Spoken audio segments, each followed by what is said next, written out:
Հարգելի ներկաներ, սիրելի ժողովուրդ։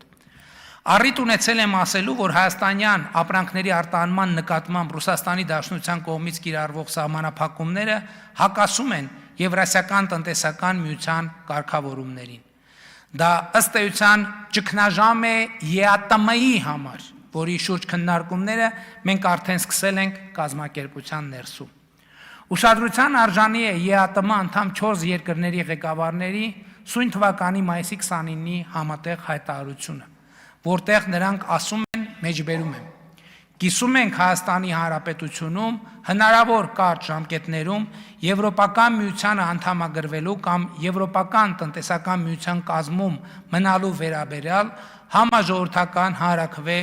անելու անհրաժեշտության մասին դիրքորոշումը։ Սա մենք ընկալում ենք որպես բարեկամական ժեստ, որը բարձր ենք գնահատում, եւ վստահ եմ Հայաստանում նման հանրաքվե անպայման տեղի կունենա։ Խնդիրը ժամկետներն են, բայց ժամկետը ոչ միայն կազմակերպչական կարևորություն ունի, այլև բովանդակային։ Ինչպես ասացի, 2025 թվականի մարտին ազգային ժողովը ընդունեց Եվրոպական միությանը Հայաստանի Հանրապետության անդամակցելու գործընթացի մեկնարկի մասին օրենքը։ Վերնագրից եւ նաեւ կարճ բովանդակությունից օրենքի ակնհայտ է, որ այն ԵՄ-ին անդամագրվելու գործընթացի մեկնարկի մասին է, իսկ հարցի վերաբերյալ հանրաքվեն տվյալ process-ի ոչ թե մեկնարկի հատկանիշ է, այլ կարևոր հանգրվան, ասել է թե հանրաքվեն իմաստ ունի, երբ մեկնարկած գործընթացը հասել է ինչ-որ հանգրվանային կետի եւ հնարավոր է անդրադարձ կատարել այդ հեռանկարների իր տեսականությանը, ճանապարհային քարտեզ ունենալ, թե ինչպես ենք առաջ գնալու, որքանով են իրատեսական տվյալ ժամկետներում այն բարեփոխումների անցկացումը, որ անհրաժեշտ են Եվրոպական միությանը անդամագրվելու համար։ Այս հարցերին որևէ պատասխան ունենալը կարևոր է ոչ միայն ընթացակարգային առումով,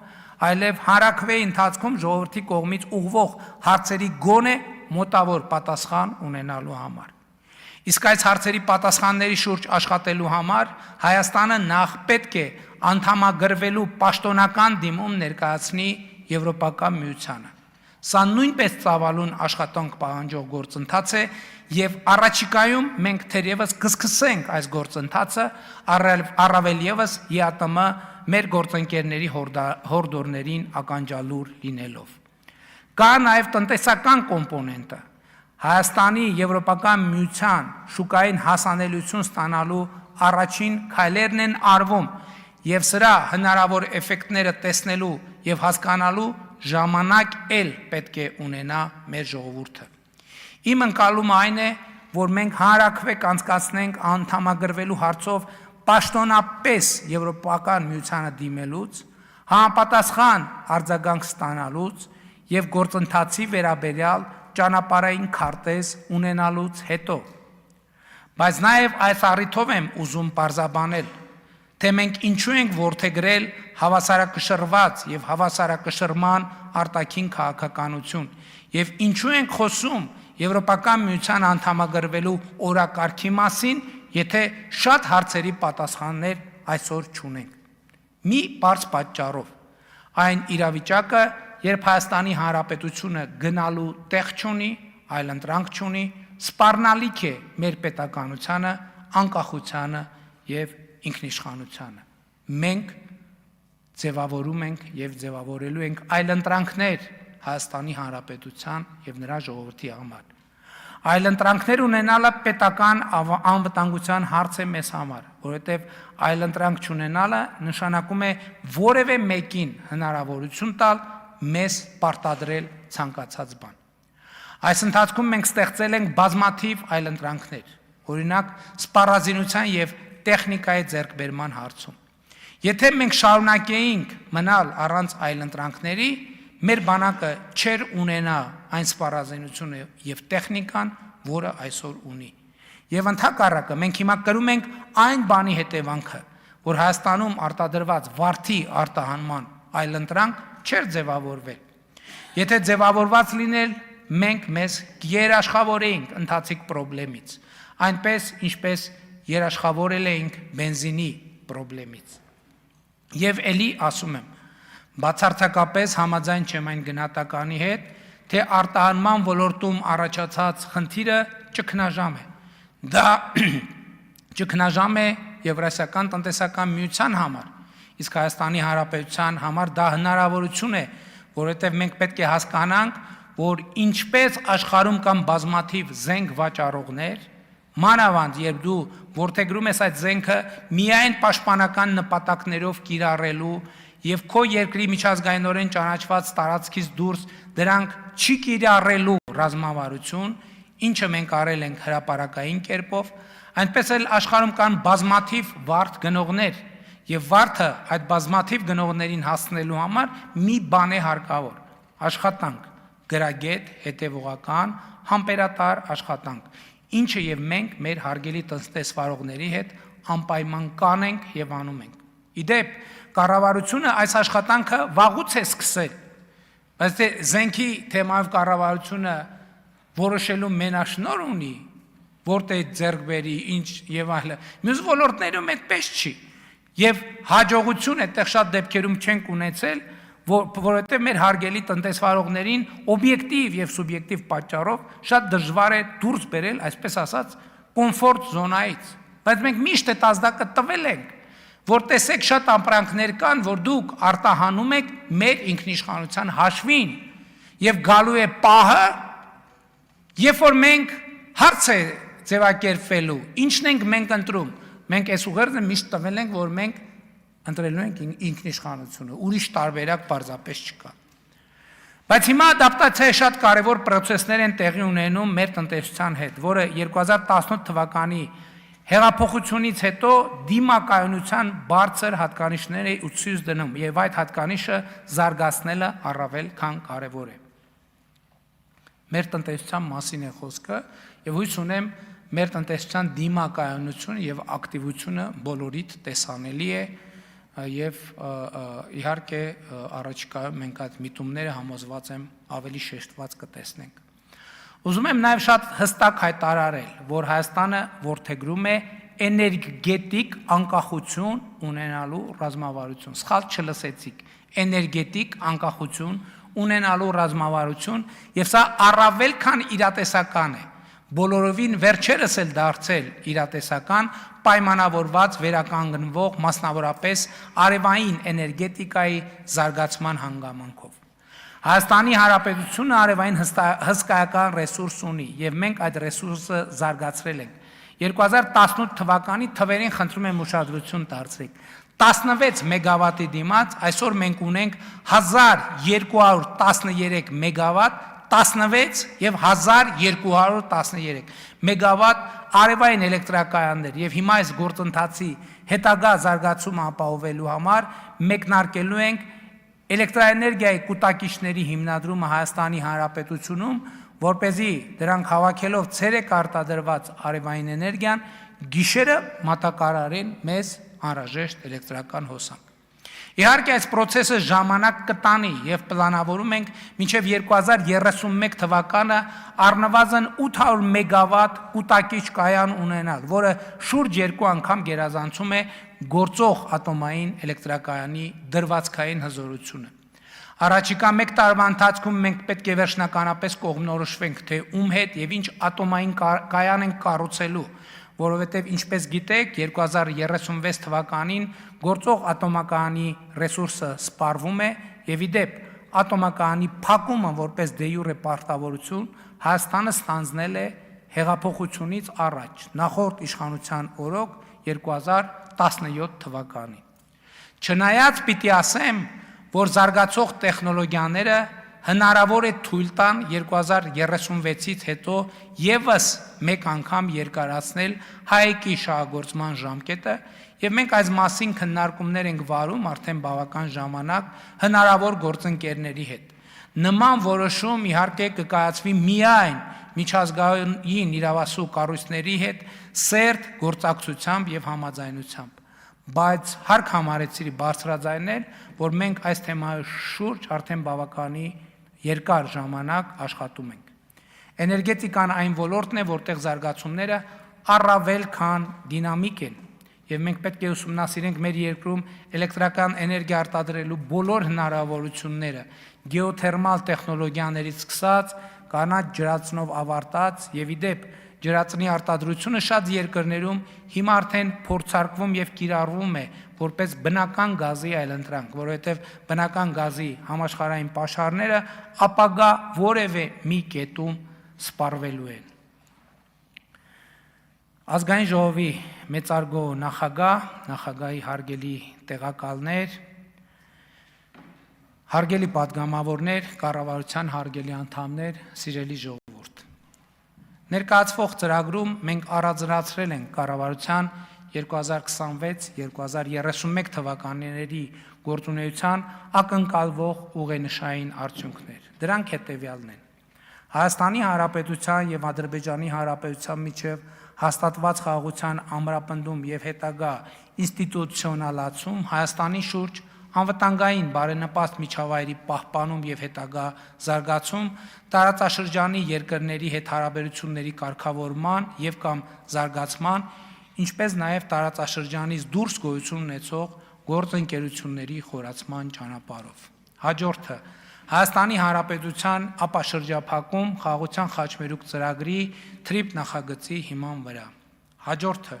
ժողովրդավարական, հակակոռուպցիոն, տնտեսական, հանրային կառավարման բարեփոխումների խորացում, որը կչափվի միջազգային ամենահեղինակավոր վարկանիշային ցուցակներում Հայաստանի Հանրապետության առաջընթացով։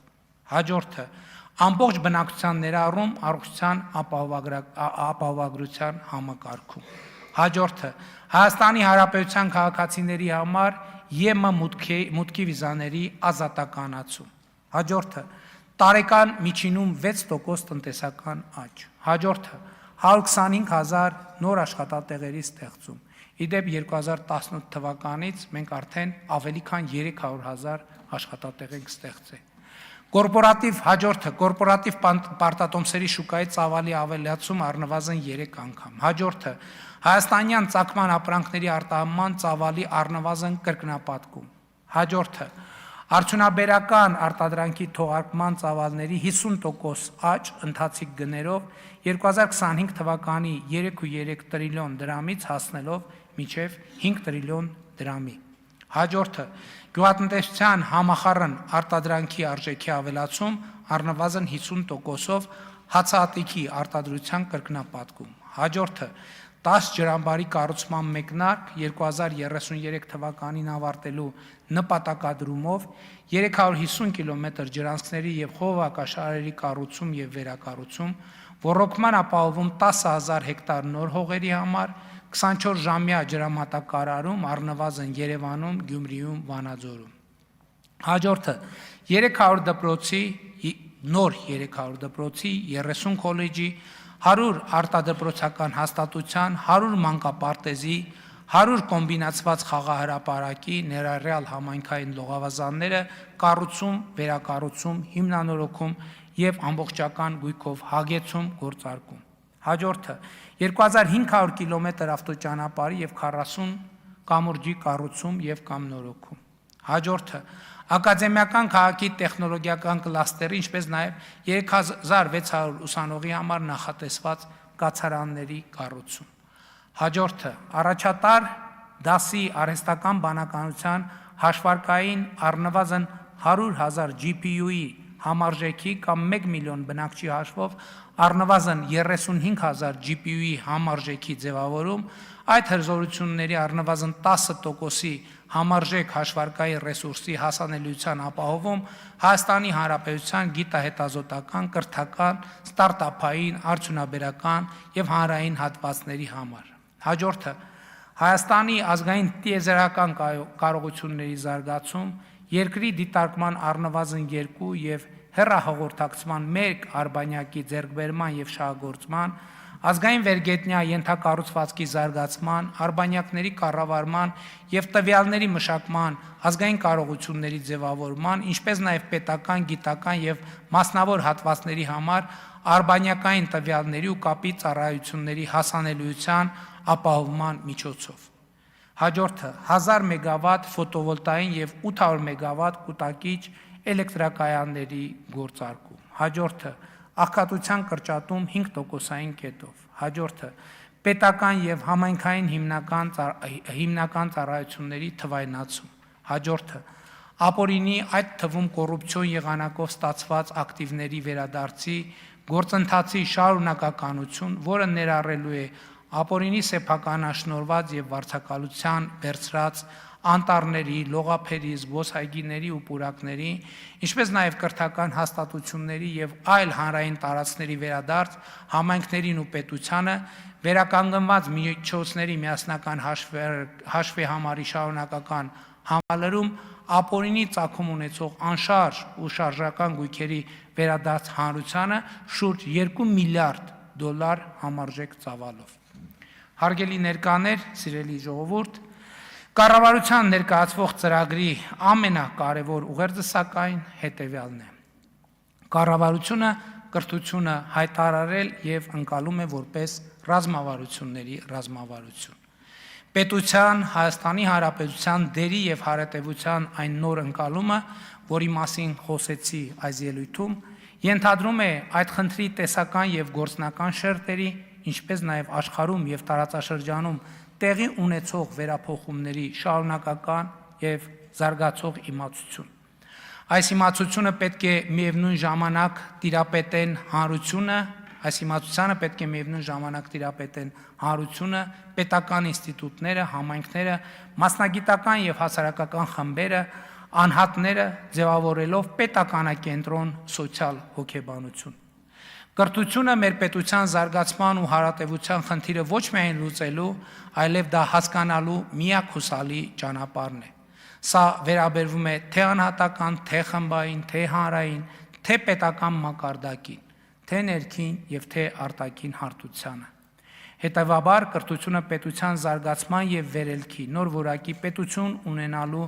ռազմավարության իրագործման առաջնային գործիքն է, այն ընկալմամբ, որ ցկյանս գործընթաց է եւ վերաբերվում է կրթության բոլոր հնարավոր ձևերին՝ նախադպրոցական կրթությանը, հանրակրթությանը, արտադպրոցական կրթությանը, մասնագիտական կրթությանը, բուհական, հետբուհական կրթությանը, ոչ ֆորմալ կրթությանը, մասնագիտական վերապատրաստմանը, մասնագիտական հմտությունների շարունակական զարգացմանը, վերամասնագիտացմանը, ինտելեկտուալ զարգացմանը։